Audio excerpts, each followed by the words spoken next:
लखनऊ में हिंदू संगठनों के लोगों ने विपक्ष के खिलाफ जोरदार प्रदर्शन किया। इस दौरान समाजवादी पार्टी और कांग्रेस दफ्तर को घेरने की कोशिश की गई।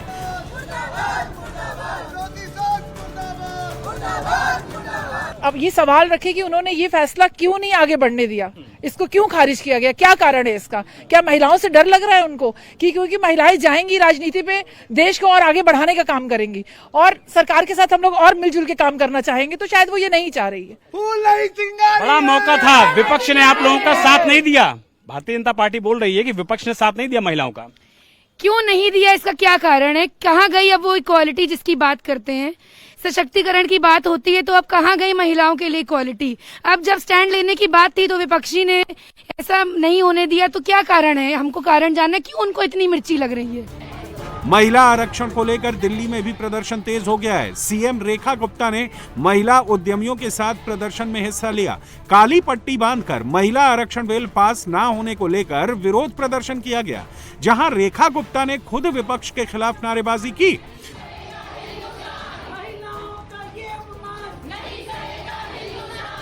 दिल्ली की मुख्यमंत्री रेखा गुप्ता भी विपक्ष के खिलाफ प्रदर्शन में शामिल हुई।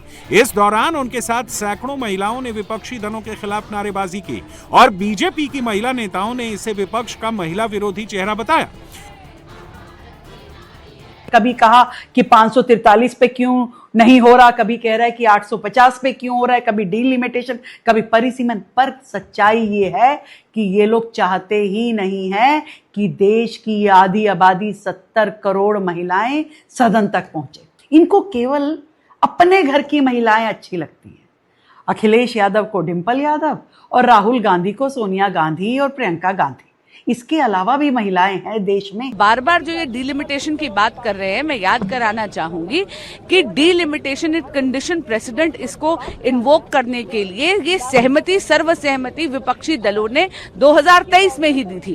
कल इन्होंने अपने हाथ खींच लिए, लेकिन मैं पुनः कह रही हूँ, इस देश की मातृशक्ति के श्राप का हिस्सा बनेगा विपक्ष। विपक्ष को भी शायद अब ये समझ में आ गया है कि महिला आरक्षण बिल का विरोध करके उसने सबसे बड़ी भूल कर दी है, तभी अब कांग्रेस सरकार से पुराना बिल वापस लाने की बात कर रही है।